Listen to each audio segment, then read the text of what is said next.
تمام دیکھنے اور سننے والوں کو پیار بھرا سلام۔ قارون حضرت موسیٰ علیہ السلام کے چچا یسہر کا بیٹا تھا۔ بہت ہی شکیل اور خوبصورت آدمی تھا، اس لیے لوگ اس کے حسن و جمال سے متاثر ہو کر اس کو منور کہا کرتے تھے۔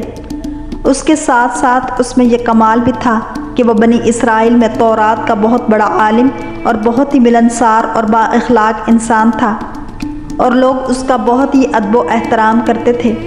لیکن بے شمار دولت اس کے ہاتھ میں آتے ہی اس کے حالات میں ایک دم تغیر پیدا ہو گیا، اور سامری کی طرح منافق ہو کر حضرت موسیٰ علیہ السلام کا بہت بڑا دشمن ہو گیا اور اعلیٰ درجے کا متکبر اور مغرور ہو گیا۔ جب زکوٰۃ کا حکم نازل ہوا تو اس نے حضرت موسیٰ علیہ السلام کے روبرو یہ عہد کیا کہ وہ اپنے تمام مالوں میں سے 1000واں حصہ زکوٰۃ نکالے گا، مگر جب اس نے مالوں کا حساب لگایا تو ایک بہت بڑی رقم زکوٰۃ کی نکلی۔ یہ دیکھ کر اس پر ایک دم حرص و بخل کا بھوت سوار ہو گیا، اور نہ صرف زکوٰۃ کا منکر ہو گیا بلکہ عام طور پر بنی اسرائیل کو بہکانے لگا کہ حضرت موسیٰ علیہ السلام اس بہانے تمہارے مالوں کو لے لینا چاہتے ہیں۔ یہاں تک کہ حضرت موسیٰ علیہ السلام سے لوگوں کو برگشتہ کرنے کے لیے اس خبیث نے یہ گندی اور گناہی چال چلی کہ ایک عورت کو بہت زیادہ مال و دولت دے کر آمادہ کر لیا کہ وہ آپ پر بدکاری کا الزام لگائے۔ چنانچہ عین اس وقت جب کہ حضرت موسیٰ علیہ السلام باز فرما رہے تھے، قارون نے آپ کو ٹوکا کہ فلانی عورت سے آپ نے بدکاری کی ہے۔ حضرت موسیٰ علیہ السلام نے فرمایا کہ اس عورت کو میرے سامنے لاؤ۔ چنانچہ وہ عورت بلائی گئی تو حضرت موسیٰ علیہ السلام نے فرمایا کہ اے عورت، اس اللہ کی قسم جس نے بنی اسرائیل کے لیے دریا کو پھاڑ دیا اور عافیت و سلامتی کے ساتھ دریا کے پار کرا کر فرعون سے نجات دی، سچ سچ کہہ دے کہ واقعہ کیا ہے۔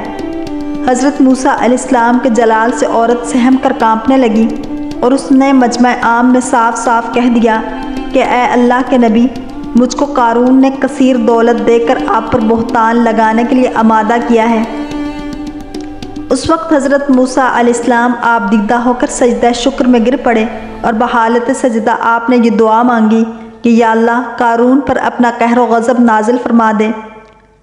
پھر آپ نے مجمع سے فرمایا کہ جو قارون کا ساتھی ہو وہ قارون کے ساتھ ٹھہرا رہے، اور جو میرا ساتھی ہو وہ قارون سے جدا ہو جائے۔ چنانچہ 2 خبیثوں کے سوا تمام بنی اسرائیل قارون سے الگ ہو گئے۔ پھر حضرت موسیٰ علیہ السلام نے زمین کو حکم دیا کہ اے زمین، تو اس کو پکڑ لے، تو قارون ایک دم گھٹنوں تک زمین میں دھس گیا۔ پھر آپ نے دوبارہ زمین سے یہی فرمایا تو وہ کمر تک زمین میں دھس گیا۔ یہ دیکھ کر قارون رونے لگا اور بلبلانے لگا اور قرابت و رشتہ داری کا واسطہ دینے لگا، مگر آپ نے کوئی التفات نہ فرمائی، یہاں تک کہ وہ بالکل زمین میں دھس گیا۔ 2 منحوس آدمی جو قارون کے ساتھی ہوئے تھے لوگوں سے کہنے لگے کہ حضرت موسیٰ علیہ السلام نے قارون کو اس لیے دھنسا دیا ہے تاکہ قارون کے مکان اور اس کے خزانوں پر خود قبضہ کر لیں۔ تو آپ نے اللہ تعالیٰ سے دعا مانگی کہ قارون کا مکان اور خزانہ بھی زمین میں دھس جائے۔ چنانچہ قارون کا مکان جو سونے کا تھا اور اس کا سارا خزانہ سبھی زمین میں دھس گیا۔ اس کو قرآن کریم کی زبان سے سنیے۔ اللہ تعالیٰ کا ارشاد ہے کہ ہم نے قارون کو اتنے خزانے دیے تھے کہ ان خزانوں کی کنجیاں ایک مضبوط اور طاقتور جماعت بمشکل اٹھا سکتی تھی۔ قرآن مجید میں اللہ تعالیٰ نے اس کا یوں ارشاد فرمایا ہے، ترجمہ: بے شک قارون موسیٰ کی قوم سے تھا، پھر اس نے قوم پر زیادتی کی، اور ہم نے اس کو اتنے خزانے دیے جن کی کنجیاں اٹھانا ایک طاقتور جماعت پر بھاری تھیں۔ حضرت موسیٰ علیہ السلام کی نصیحت۔ حضرت موسیٰ علیہ السلام نے قارون کو جو نصیحت فرمائی وہ یہ ہے کہ جس کو قرآن مجید نے بیان فرمایا ہے۔ اسی خیر خواہی والی نصیحت کو سن کر قارون حضرت موسیٰ علیہ السلام کا دشمن ہو گیا۔ غور کیجئے کہ کتنی مخلصانہ اور کس قدر پیاری نصیحت ہے جو حضرت موسیٰ علیہ السلام کے ساتھ ساتھ ساری قوم قارون کو سناتی رہی، جس کا ترجمہ اللہ تعالیٰ نے قرآن مجید میں یوں فرمایا ہے، جب اس سے اس کی قوم نے کہا اتراؤ نہیں، بے شک اللہ اترانے والوں کو پسند نہیں کرتا، اور جو مال تجھے اللہ نے دیا ہے اس کے ذریعے آخرت کا گھر طلب کر، اور دنیا سے اپنا حصہ نہ بھول، اور احسان کر جیسا اللہ نے تجھ پر احسان کیا، اور زمین میں فساد نہ کر، بے شک اللہ فسادیوں کو پسند نہیں کرتا۔ قارون نے اپنے مال کے گھمنڈ میں اس مخلصانہ نصیحت کو ٹھکرا دیا اور خوب بند سور کر تکبر اور غرور سے ارتراتا ہوا قوم کے سامنے آیا اور حضرت موسیٰ علیہ السلام کی بدگوئی اور ایذا رسانی کرنے لگا۔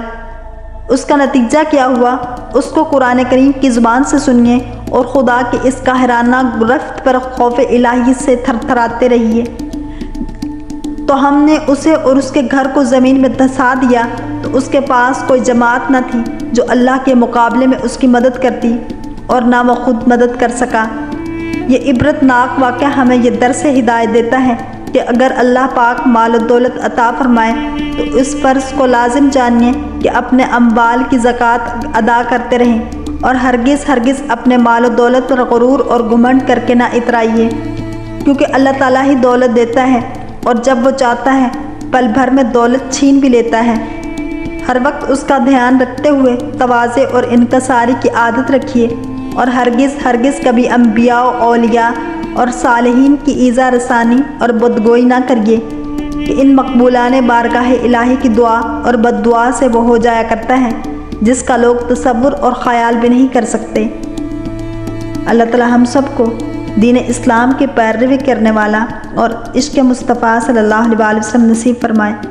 اگر آپ کو یہ ویڈیو پسند آئی ہے تو لائک، شیئر اور سبسکرائب کرنا مت بھولیے تاکہ ایسی ہی اسلامک انفارمیٹیو ویڈیوز آپ تک پہنچتی رہیں۔